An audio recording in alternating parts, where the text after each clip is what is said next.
ज्ञानवापी श्रृंगार गौरी केस पर वाराणसी कोर्ट में कथित शिवलिंग की वैज्ञानिक जांच को लेकर फैसला टल गया। अब अगली सुनवाई 11 अक्टूबर को होगी। अदालत ने याचिकाकर्ता महिलाओं से पूछा कि वो एक मत होकर बताएं कि किस वैज्ञानिक पद्धति से जांच हो। मुस्लिम पक्ष ने वैज्ञानिक जांच की मांग पर आपत्ति जताई और कोर्ट से जवाब के लिए वक्त मांगा। मुस्लिम पक्ष का ये भी कहना है कि मुख्य मामला श्रृंगार गौरी में दैनिक पूजा की मांग को लेकर था। ऐसे में वजूखाने में मिली आकृति की जांच की किसी भी तरह की मांग केस को भटकाने के लिए रखी जा रही है। मस्जिद में बवाल के बाद कर्नाटक के बीदर में तनाव है। मस्जिद और आसपास के इलाकों की सुरक्षा सख्त की गई है। पुलिस ने 9 लोगों के खिलाफ मामला दर्ज किया है। 4 की गिरफ्तारी हुई है। जानकारी के मुताबिक घटना 6 अक्टूबर की मध्य रात्रि 2 बजे की है। आरोप है कि कुछ शरारती तत्वों ने ऐतिहासिक महमूद गेवान मदरसा और मस्जिद में ताला तोड़ दिया और अंदर घुसकर पूजा पाठ की। हिंदू पक्ष की ओर से कहा गया कि यहाँ हर साल दशहरे पर पूजा होती है। बीदर की घटना को लेकर सियासत भी फुल स्पीड में है। असदुद्दीन ओवैसी ने बीजेपी पर निशाना साधा है। दिल्ली की केजरीवाल सरकार के मंत्री राजेंद्र पाल गौतम पर हिंदू धर्म विरोधी बयान देने का आरोप लगा है। वो दिल्ली में बौद्ध धर्म के शिक्षा कार्यक्रम में शामिल हुए थे। आरोप है कि उन्होंने यहाँ लोगों को हिंदू देवी देवताओं को नहीं मानने की शपथ दिलाई। बीजेपी का आरोप है कि आम आदमी पार्टी ने मुफ्त सामान देकर गरीब हिंदुओं का धर्म परिवर्तन कराया है। बीजेपी ने राजेंद्र पाल गौतम का इस्तीफा मांगा है। साथ ही मुख्यमंत्री और मंत्री के खिलाफ शिकायत दर्ज करा दी है। कांग्रेस की भारत जोड़ो यात्रा के 1 महीना पूरा हो गया। तमिलनाडु से शुरू हुई यात्रा केरल होते हुए अब कर्नाटक में है। मांड्या में गौरी लंकेश की मां और बहन राहुल गांधी की यात्रा में शामिल होने पहुंची। पत्रकार गौरी लंकेश की हत्या 2017 में कर दी गई थी। इस बीच कर्नाटक कांग्रेस के कद्दावर नेता डीके शिव कुमार से ईडी ने नेशनल हेराल्ड केस में पूछताछ की। डीके शिव कुमार भारत छोड़ो यात्रा को बीच में छोड़कर ईडी के सामने पेश हुए। शिवसेना के चुनाव चिन्ह और नाम पर दावेदारी की लड़ाई आखिरी चरणों में है। चुनाव आयोग ने उद्धव ठाकरे गुट से शनिवार यानी कल दोपहर 2 बजे तक जवाब देने को कहा है। चुनाव आयोग ने पहले दोनों गुटों से 7 अक्टूबर तक अपनी बात रखने और लिखित बयान देने को कहा था ताकि मामले की सुनवाई शुरू की जा सके। शिंदे गुट ने अपना जवाब दाखिल कर दिया, लेकिन ठाकरे गुट ने नहीं किया, जिसके बाद चुनाव आयोग ने कल तक का वक्त दिया। सोमवार को चुनाव आयोग की बड़ी बैठक तय है और माना जा रहा है कि शिवसेना की लड़ाई का फैसला इसी बैठक में हो जाएगा।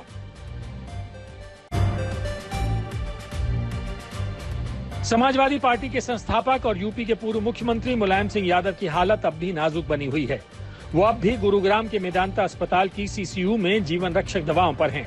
इस बीच रक्षा मंत्री राजनाथ सिंह मुलायम सिंह यादव का हाल जानने के लिए अस्पताल पहुंचे। यहाँ उन्होंने अखिलेश यादव से मिलकर नेताजी का हाल जाना। राजनाथ से पहले यूपी के डिप्टी सीएम ब्रजेश पाठक भी मेदांता पहुंचे थे।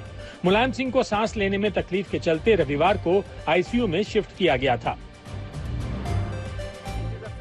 गौतम अडानी ने कांग्रेस शासित राजस्थान में 60,000 करोड़ के निवेश का ऐलान किया। इन्वेस्ट राजस्थान समिट में गौतम अडानी ने सोलर पार्क और एयरपोर्ट पर निवेश की जानकारी दी। साथ ही उन्होंने उदयपुर में क्रिकेट स्टेडियम और 2 मेडिकल कॉलेज बनाने की भी घोषणा की। राजस्थान की मुख्यमंत्री ने गौतम अडानी को दुनिया के दूसरे नंबर का अमीर बनने की भी बधाई दी। दिलचस्प है कि राहुल गांधी अडानी और अंबानी को बीजेपी का दोस्त बताते रहे हैं।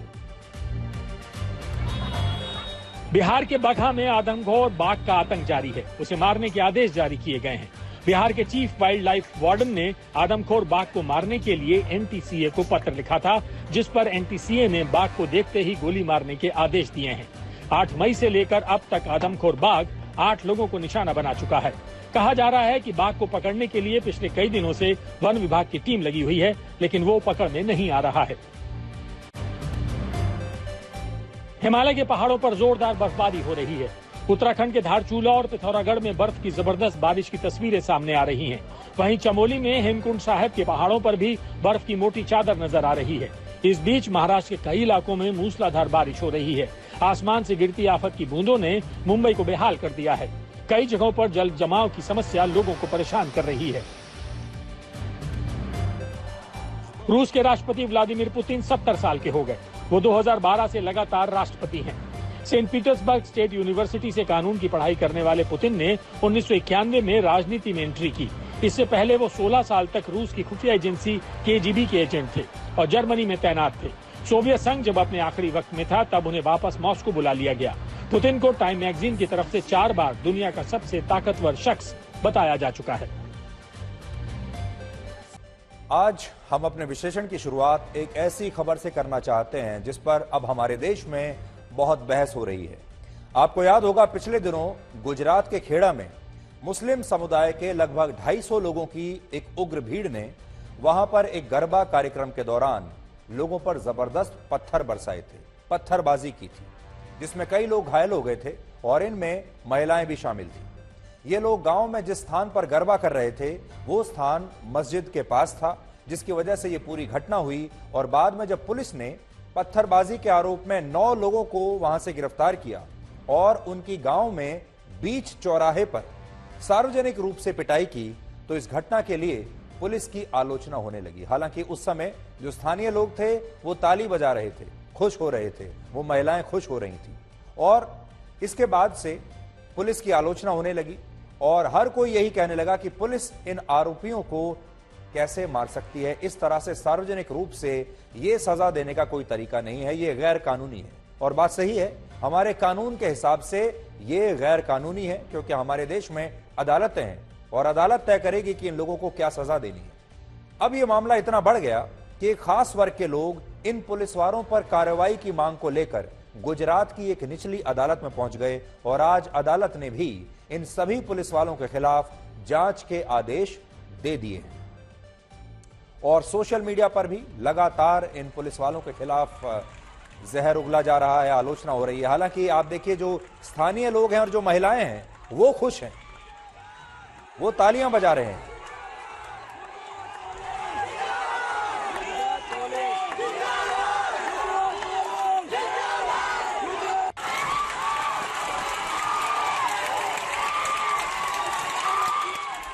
आपने वैसे हमारे देश में भी पुलिस को लेकर जिंदाबाद के नारे कभी नहीं सुने होंगे। हमारे देश में लोग वैसे तो पुलिस वालों से हमेशा डरकर ही रहते हैं और पुलिस वाले हमारे देश में लोकप्रिय बिल्कुल नहीं होते। लेकिन यहां खेड़ा गांव में पुलिस के लिए जिंदाबाद के नारे लग रहे हैं और सोशल मीडिया पर पुलिस के खिलाफ कार्रवाई की लगातार अपील की जा रही है कि पुलिस ने जो काम किया है ये गैर कानूनी है।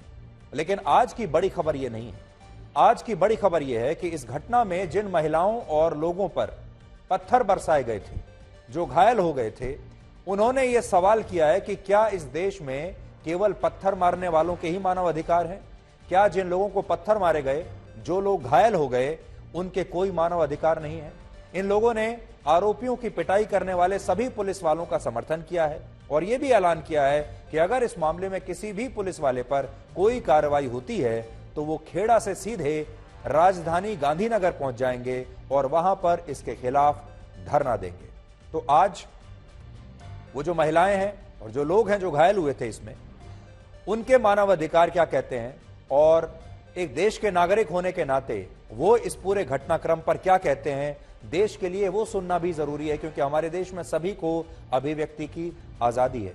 और सोशल मीडिया पर जब ये पूरा कैंपेन चल रहा था पुलिस वालों के खिलाफ, उसमें पुलिस वालों को तो दोषी बताया जा रहा था, लेकिन कोई ये नहीं कह रहा था, कोई ये सवाल नहीं पूछ रहा था कि इन लोगों ने पत्थरबाजी क्यों की, और किसी ने भी ये नहीं पूछा कि क्या अपराधियों के भी मानव अधिकार होते हैं और किस हद तक होते हैं।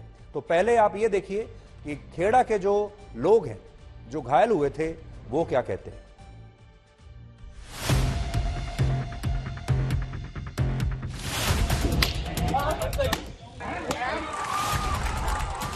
सरासर गलत है। पुलिस वाले नहीं रहते तो हमारा हिंदू समाज को पूरा खत्म करने वाले थे ये लोग। जो पुलिस वाले ने हमारा प्रोटेक्शन किया वो उसको सैल्यूट करने के लायक है वो, और उसको सस्पेंड किया तो हम गांधीनगर तक जाएंगे और वहाँ नहीं तो हम दिल्ली तक जाएंगे धरना धरने को, लेकिन वो पुलिस वाले को सस्पेंड तो नहीं होने देंगे। हम पुलिस वाले के साथ हैं, उन्होंने जो भी किया सही किया।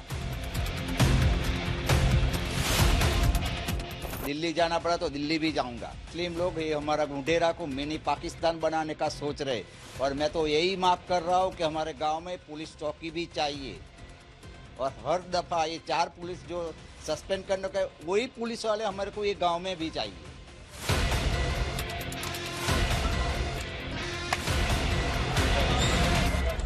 पुलिस को कुछ होना नहीं चाहिए, उन्होंने कुछ गलत नहीं किया। जब हमारे ऊपर हमला हुआ तभी तो उन्होंने कहा ना, जो किया ना पुलिस ने वो अच्छा किया है। उसने पुलिस पर हमला किया, हमारे ऊपर हमला किया है। हमें तो लगना चाहिए कि उसको मारना ही चाहिए उन लोगों को, इस तरह तो सीख मिले उन लोगों को। यहाँ पुलिस थी इसलिए हम लोग सुरक्षित है। पुलिस नहीं होती तो हमारे बाजू के लोग कुछ ना कुछ तो हो ही जाता, लेकिन यहाँ की पुलिस को कुछ नहीं होना चाहिए और ये हमें बहुत सपोर्ट करती है। ये तो पब्लिक को छुट्टी देगी तो पब्लिक भी मारेगी। तो बहुत सही हुआ, वो ही हमारी मांग थी कि उसको यहाँ हमारे सामने लाके ही मारे, वो हमारी मांग थी ना। पुलिस को कुछ भी नहीं होना चाहिए और उसको सस्पेंड भी नहीं करना। वो सही थे, वो गलत नहीं थे। उसको मारने का उन्होंने सही किया मार के।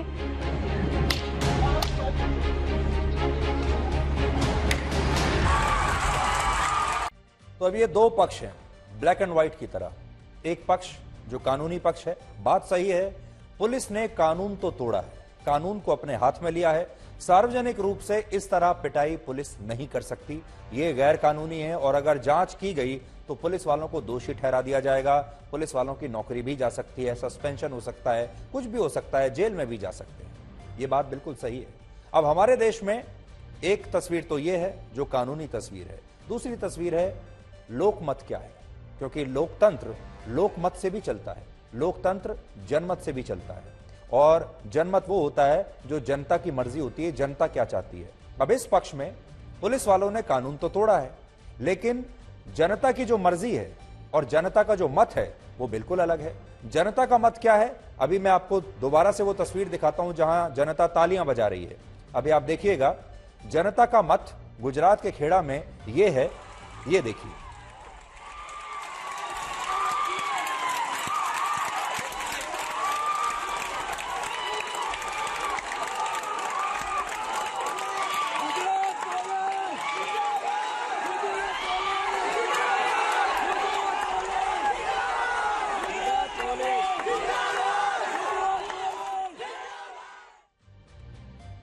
तो ये बड़ी अजीब सी स्थिति हो गई है, कानून कुछ कहता है और लोकमत कुछ कहता है, और जो घायल हुई थी महिलाएं वो कुछ और कह रही हैं।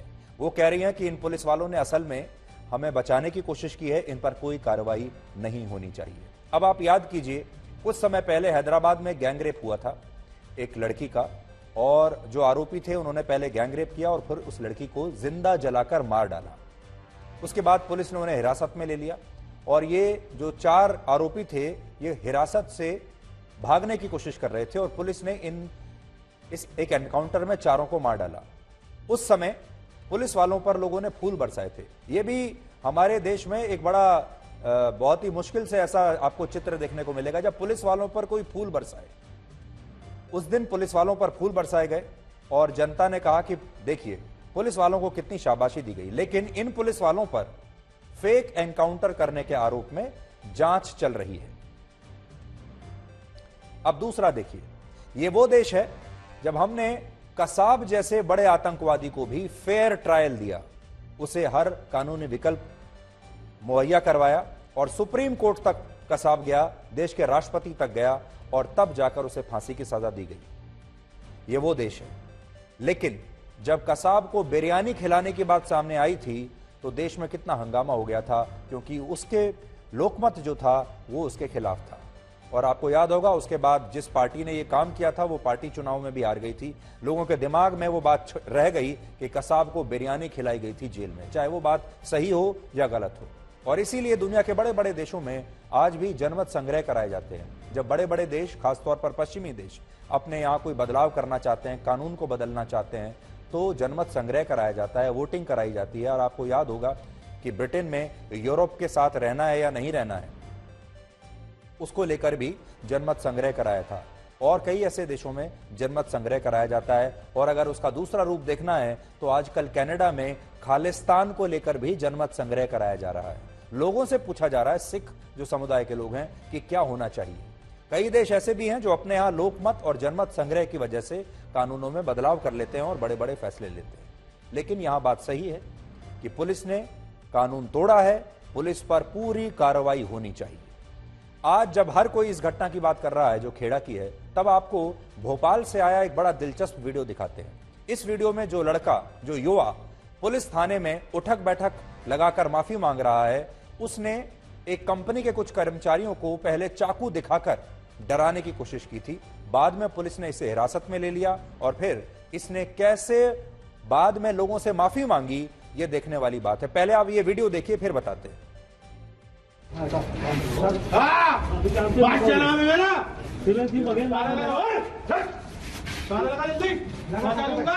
मर्डर में हूँ।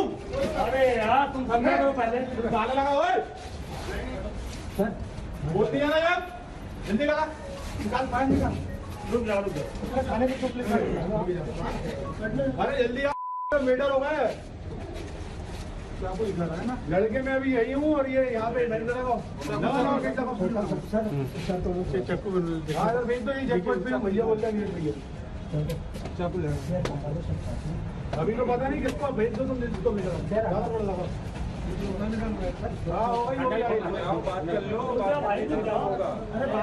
ये हबीबगंज थाने में अपने परिचित में कौन है? आप गेट बंद करो, देखो गेट बंद होगा। अरे थोड़ा सा बेहतर हो गया। मैं गलत तरीके यूज कर दूंगा, समझ लो। अब गेट बंद होगा, यहाँ से सामान नहीं आएगा, प्रॉपर्टी हमारी है, वो ताले हम लगा लेंगे। सर गलती हुई, अब कोई नहीं करना।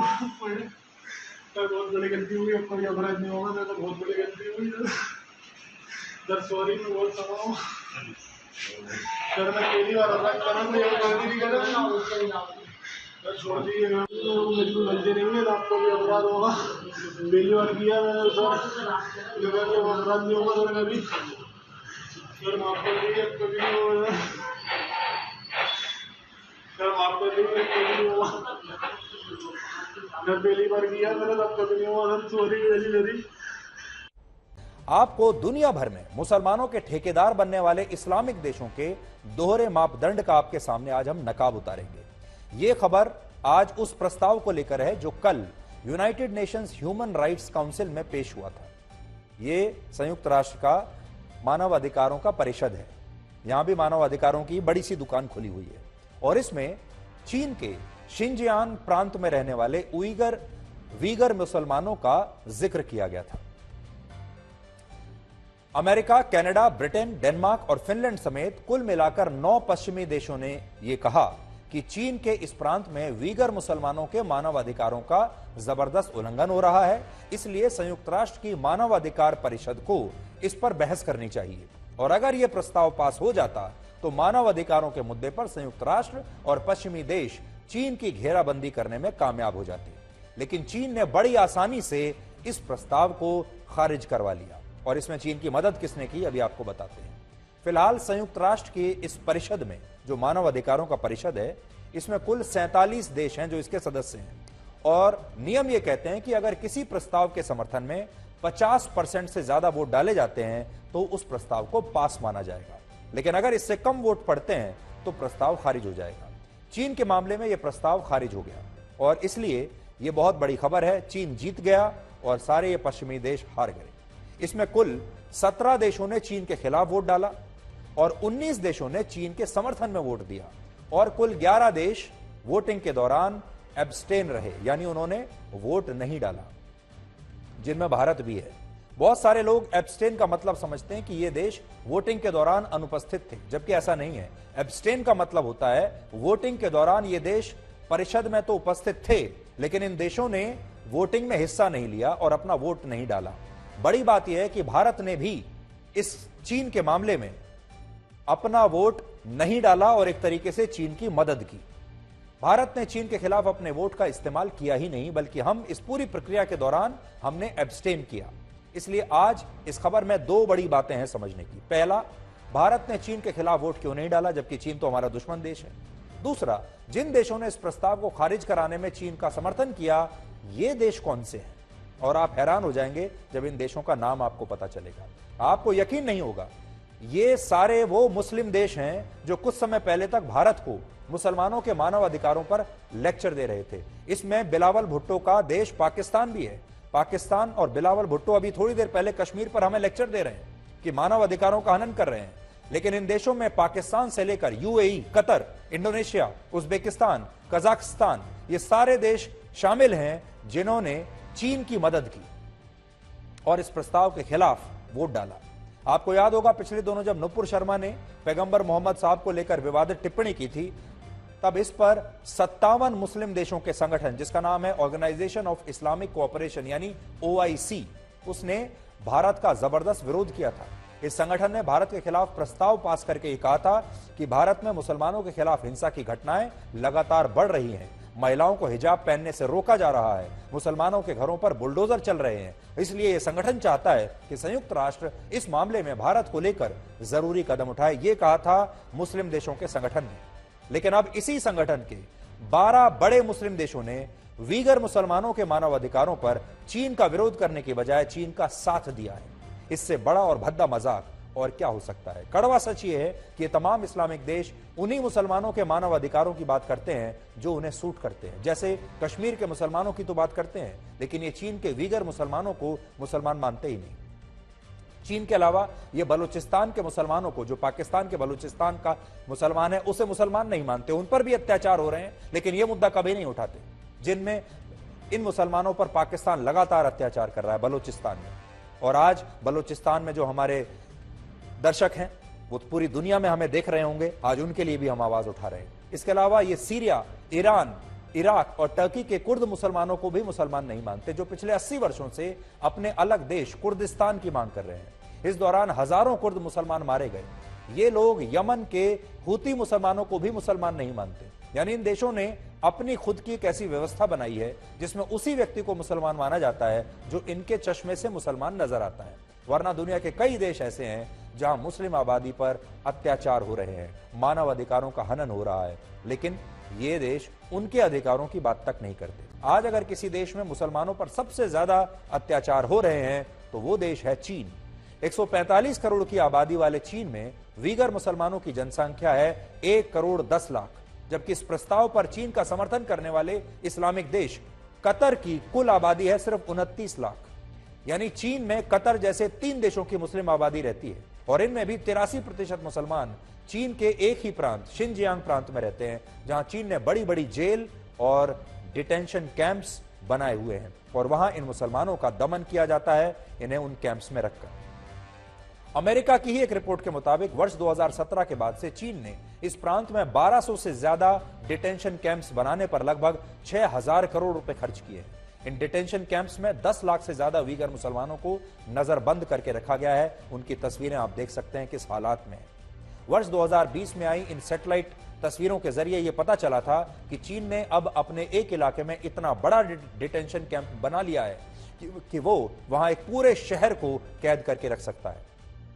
चीन में अगर कोई महिला बुर्का या हिजाब पहनती है, या कोई पुरुष लंबी दाढ़ी रखता है, या अगर कोई मुस्लिम परिवार 3 से ज्यादा बच्चे पैदा करता है, तो ऐसा करने पर वहां लोगों को गिरफ्तार करके ऐसी जेलों में बंद कर दिया जाता है। इसके अलावा चीन में जो वीगर मुसलमान सरकारी नौकरी करते हैं, उन्हें और उनके परिवारों को नमाज पढ़ने की इजाजत नहीं है। 2017 में वहां इसे लेकर एक कानून बना जो ये कहता है कि नमाज पढ़ना एक तरह की गैर कानूनी धार्मिक गतिविधि है। लेकिन किसी ने चीन का कुछ बिगाड़ लिया? बिल्कुल नहीं। एक और बात, चीन में मोहम्मद, अराफात और जिहाद जैसे नामों पर कड़ी पाबंदी लागू है और अगर वहां कोई परिवार अपने बच्चों का नाम मोहम्मद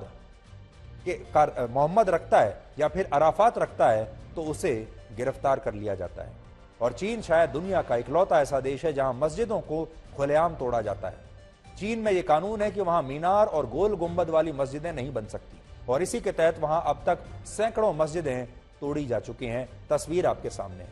क्या यह तस्वीर दुनिया भर के इस्लामिक देशों को दिखाई नहीं दे रही? क्या ये डिटेंशन कैंप्स की तस्वीरें दुनिया के बड़े बड़े इस्लामिक देशों को, इस्लाम के ठेकेदारों को दिखाई नहीं दे रही? तो उन्होंने चीन का क्या बिगाड़ लिया, जबकि वो तो चीन का साथ दे रहे हैं। अब आप भारत को देखिए, 140 करोड़ की आबादी वाले भारत में लगभग 20 करोड़ मुसलमान रहते हैं। लेकिन आप खुद सोचिए, क्या हमारे देश में किसी मुसलमान को मोहम्मद नाम रखने से रोका गया? क्या किसी मुस्लिम महिला का बुर्का या हिजाब पहनने पर उसकी गिरफ्तारी हुई है? हकीकत यह है कि हमारे देश में आज भी मुस्लिम छात्राएं स्कूल कॉलेज में हिजाब पहनने की जिद पर अड़ी हुई हैं और बहुत जगह हिजाब पहनकर जाती भी हैं। लेकिन बावजूद इसके ये कितना बड़ा विरोधाभास है कि जिस धर्मनिरपेक्ष भारत में मुसलमानों को सारे अधिकार मिले हैं, जहां कई राज्यों में आज भी सड़कों पर खुले में नमाज पढ़ी जाती है, वहां इन मुस्लिम देशों को इस्लाम खतरे में दिखाई दे रहा है। और जिस चीन में मुसलमान नमाज तक नहीं पढ़ सकते, वहां इन मुस्लिम देशों को इस्लाम खतरे में बिल्कुल दिखाई नहीं देता। हालांकि आज बड़ा सवाल यह भी है कि भारत ने इस मुद्दे पर चीन के खिलाफ वोट क्यों नहीं किया। यह भी आपके दिमाग में सवाल आ रहा होगा, बहुत सारे लोग ये सवाल पूछ रहे हैं। जब चीन हमारा दुश्मन देश है तो हमने उसके खिलाफ वोट क्यों नहीं दिया। इसके पीछे की वजह आपको बताते हैं। असल में भारत ने आज तक ऐसे सभी प्रस्तावों का विरोध किया है जो किसी एक देश पर केंद्रित होते हैं। जैसे यह प्रस्ताव भी चीन की घेराबंदी के लिए किया गया था और ऐसा करने वाले सारे पश्चिमी देश थे, जिसकी वजह से भारत ने खुद को इस वोटिंग से अलग रखा। इसके अलावा एक तथ्य यह भी है कि भारत ने हमेशा ही इस तरह के प्रस्तावों का विरोध किया है। यह हमारी विदेश नीति का हिस्सा है और यही नीति चीन भी अपनाता है। चीन ने भी कभी भी मानव अधिकारों या कश्मीर के मुद्दे पर संयुक्त राष्ट्र में भारत के खिलाफ वोट नहीं किया है। वर्ष 2018 में जब पहली बार संयुक्त राष्ट्र की ह्यूमन राइट्स काउंसिल में कश्मीर के मुद्दे पर एक रिपोर्ट पेश हुई और इसमें कहा गया कि कश्मीर में मुसलमानों के मानव अधिकारों का दमन हो रहा है, तब इस पर चीन का रुख काफी तटस्थ था।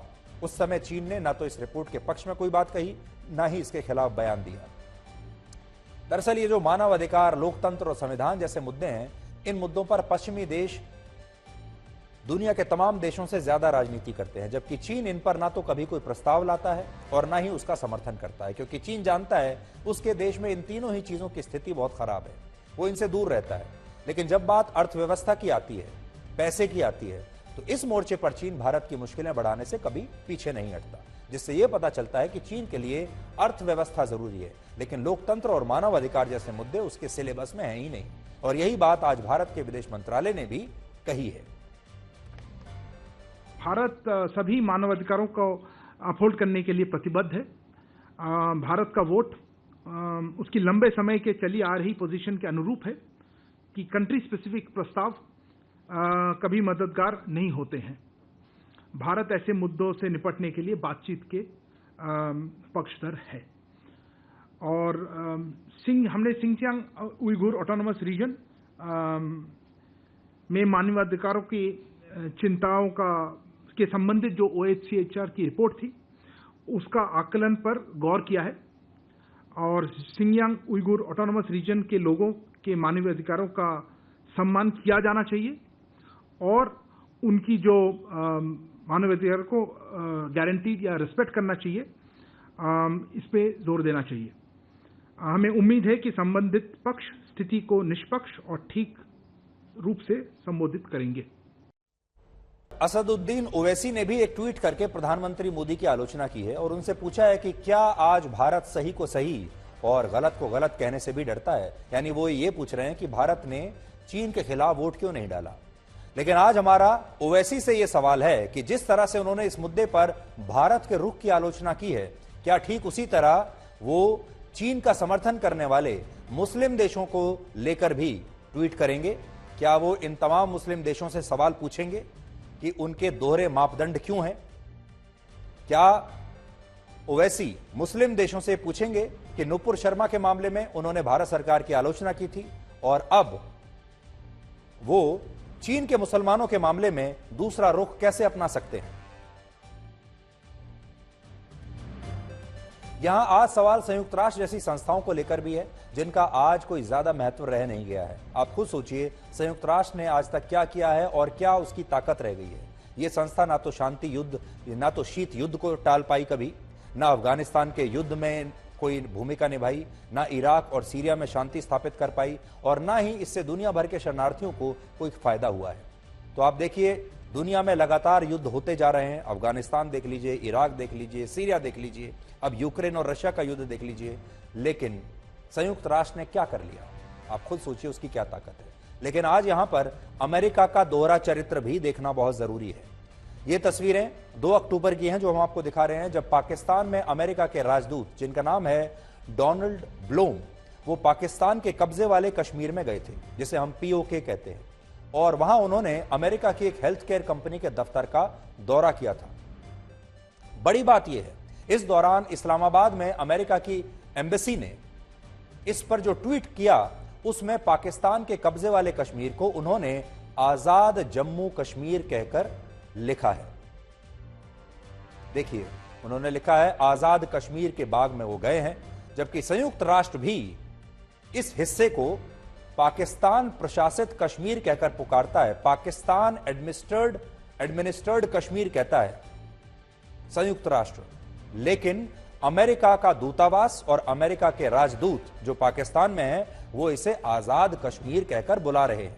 अगर पिछली कुछ घटनाओं को देखें तो ऐसा लगता है अमेरिका भारत को कोई संदेश देना चाहता है। पहले अमेरिका ने F-16 लड़ाकू विमानों के रखरखाव के लिए पाकिस्तान को 3600 करोड़ रुपए की मदद दी, और फिर इस साल अमेरिका के 2 बड़े अधिकारी और राजदूत पाकिस्तान के कब्जे वाले कश्मीर के दौरे पर गए, और फिर POK को अमेरिका ने आजाद कश्मीर बताना शुरू कर दिया, जिससे ऐसा लगता है कि अमेरिका भारत को कुछ संदेश देना चाहता है। और भारत को नीचा दिखाने के लिए अचानक से अमेरिका ने पाकिस्तान की मदद करनी शुरू कर दी है, और उन चीजों को, उन हरकतों को करना शुरू कर दिया है जिससे भारत को परेशानी होती है, और कश्मीर उनमें से एक है। पाकिस्तान ऑक्यूपाइड कश्मीर उनमें से एक है। अब हम आपको पाकिस्तान की एक ऐसी बात बताते हैं जो वो बार बार विदेशी मंच पर अक्सर कहता रहता है।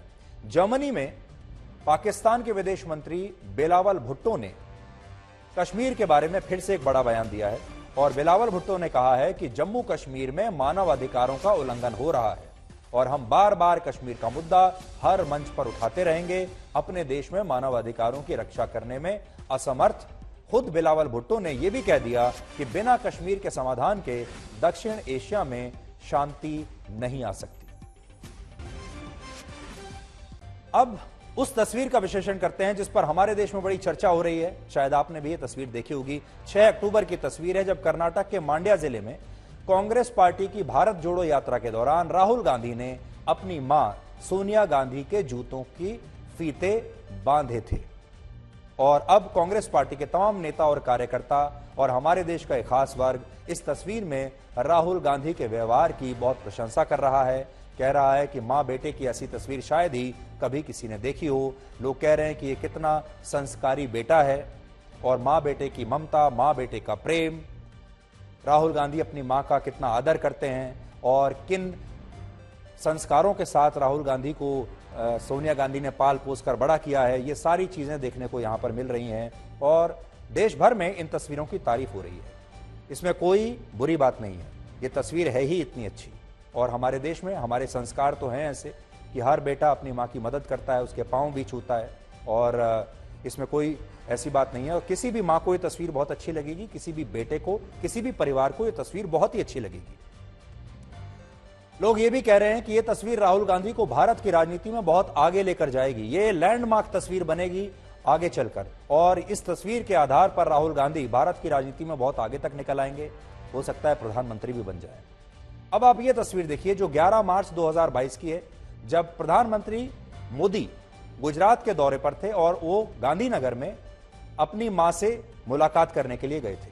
आज हम आपको 2 मां बेटे दिखा रहे हैं, एक मां बेटा एक तरफ, दूसरे मां बेटा दूसरी तरफ। नरेंद्र मोदी और उनकी मां देख लीजिए, और राहुल गांधी और उनकी मां सोनिया गांधी देख लीजिए।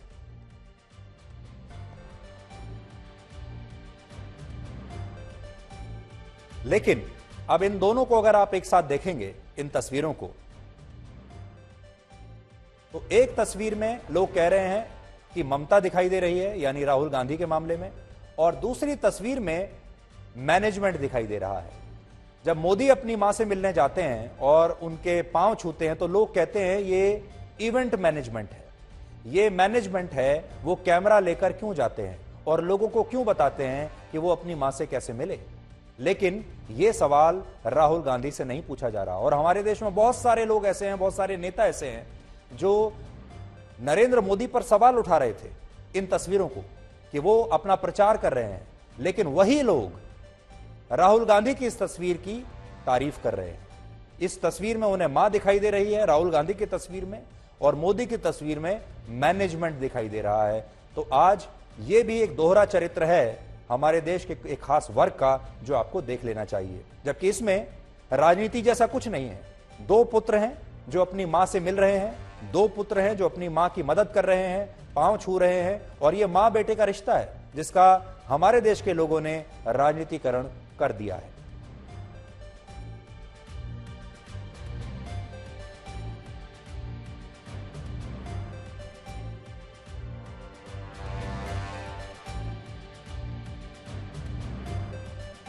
अब आपको यह बताएंगे कि हमारे देश में बच्चों को कफ सिरप पानी की तरह क्यों पिलाया जाता है? और हाल ही में अफ्रीकी देश गाम्बिया में कफ सिरप पीने से 66 बच्चों की मौत हो गई थी। बड़ी बात यह है कि यह कफ सिरप भारत की ही एक फार्मा कंपनी ने बनाया था। इस कंपनी का नाम है मेडन फार्मास्यूटिकल्स लिमिटेड और अभी भारत में इस कंपनी के अलग अलग ठिकानों पर लगातार रेड्स की जा रही हैं। और हरियाणा के सोनीपत में जिस लैब में इस कंपनी द्वारा ये कफ सिरप बनाया जाता है, उस पर पुलिस ने नोटिस चिपका दिए हैं, जिस पर लिखा है कि जांच पूरी होने तक ये कंपनी अपना कोई भी खांसी का सिरप बाजार में बेच नहीं सकती। ये कार्रवाई वर्ल्ड हेल्थ ऑर्गेनाइजेशन के उस बयान के बाद हुई जिसमें उसने कहा था कि गाम्बिया में ऐसे 4 सिरप मिले हैं जिससे 66 बच्चों की मौत होने की आशंका है। लेकिन आज इस खबर में आपके लिए एक बहुत बड़ी सीख छिपी हुई है। भारत की गिनती दुनिया के उन चुनिंदा देशों में होती है जहां बच्चों को खांसी होने पर कफ सिरप ऐसे पिलाया जाता है जैसे वो पानी हो।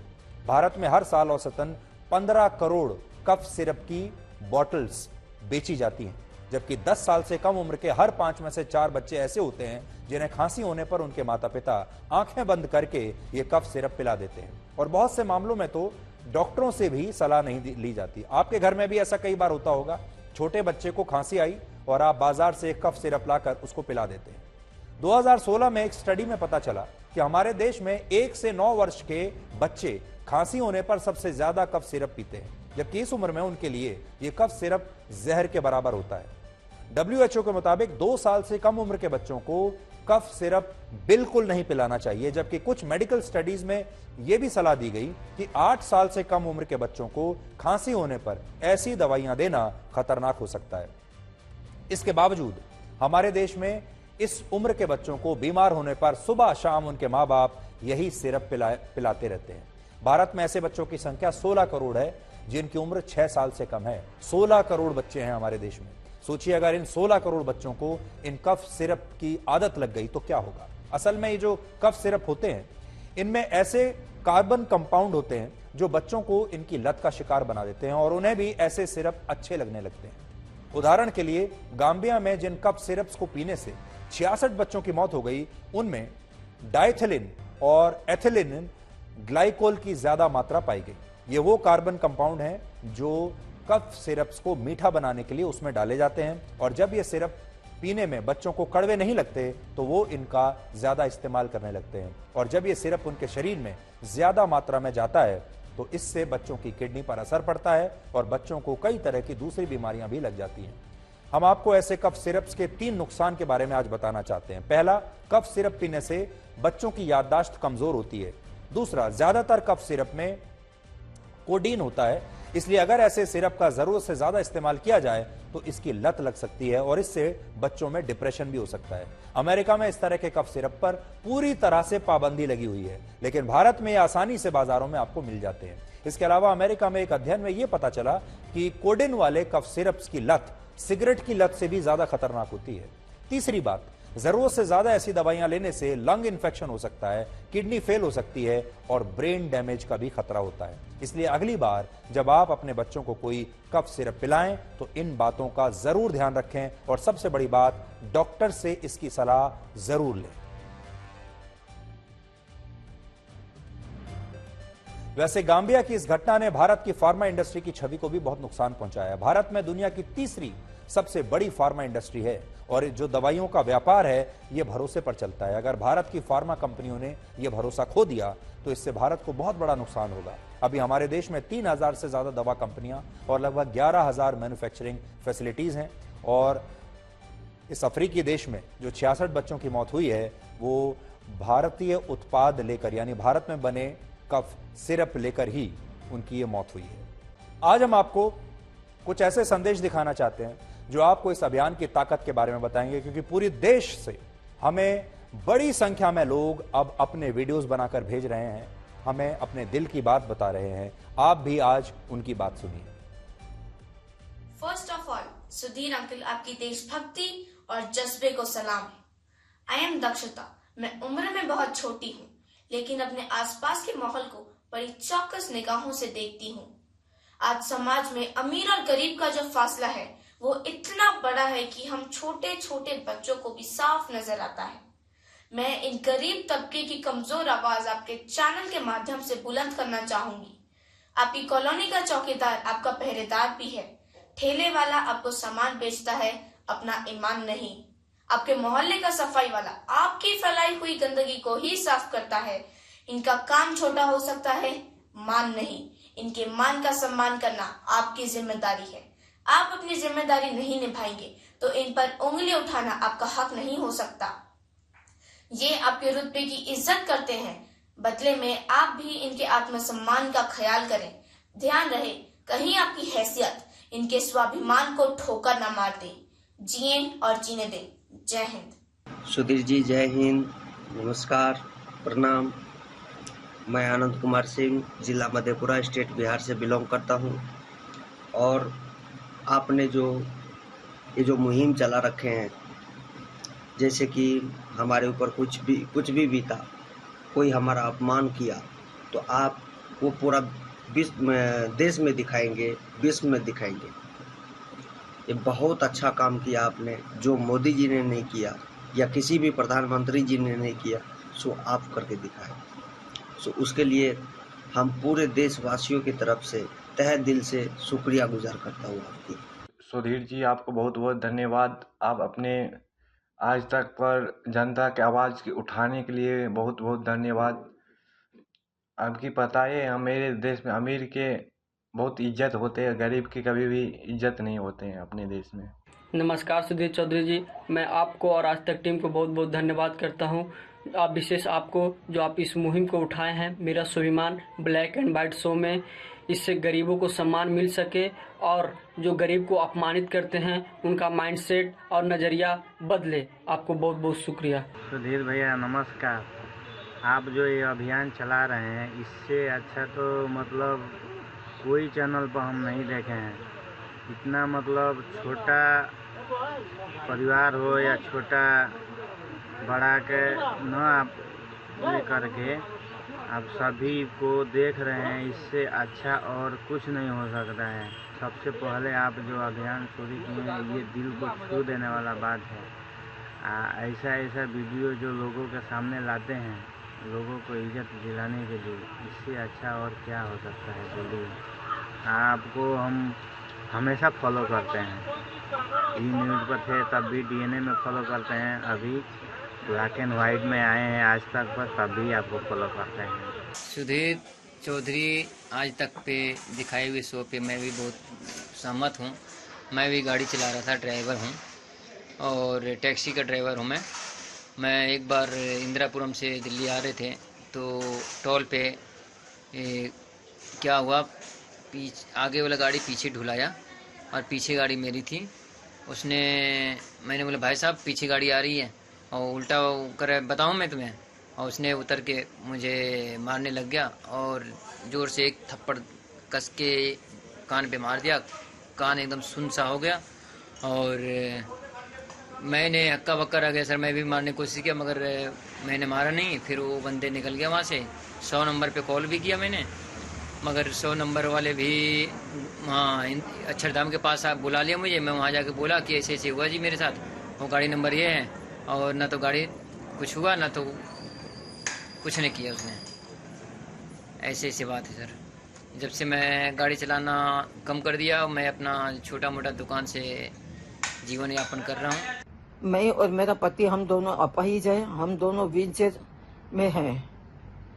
मैं 14 साल से यहाँ पे एक चाइनीज कपल हमें बहुत तंग कर रहा है। हमें गंदी गंदी गालियाँ देते हैं, हमारी बेइज्जती करते हैं विदाउट एनी रीजन, और मेरे घर के सामने एसिड फेंका जाता है। अभी जब इस सुधीर चौधरी का मैं डीएनए जी न्यूज में देखती थी, अभी मैं आज तक में देख रही हूँ ब्लैक एंड व्हाइट में, तो उन्होंने ये स्वाभिमान का बोला है, तो मैं आपको मैसेज भेज रही हूँ। मैं श्रमिक वर्कर नहीं हूँ, बट मैं परेशान हूँ। मेरे को मेरा स्वाभिमान है, मैं भले गरीब हूँ कैसी भी हूँ, लेकिन इस तरह से कोई मेरा अपमान नहीं कर सकता। आज का इतिहास। वर्ष 1959 में आज ही के दिन सोवियत संघ के अंतरिक्ष यान लूना 3 ने चांद की पहली दुर्लभ तस्वीरें भेजी थी। ल्यूना 3 ने चंद्रमा की उस सतह की तस्वीरें भेजी थीं जो पृथ्वी से आमतौर पर बहुत कम दिखाई देती हैं। इसलिए इस सतह को the dark side of the moon भी कहते हैं। और आखिर में आपके लिए अमेरिका के दार्शनिक हेनरी डेविड थोरो का एक कथन। उन्होंने कहा था, बिजी होना पर्याप्त नहीं है, बिजी तो चींटियां भी होती हैं। सवाल यह है कि आप कहां बिजी हैं।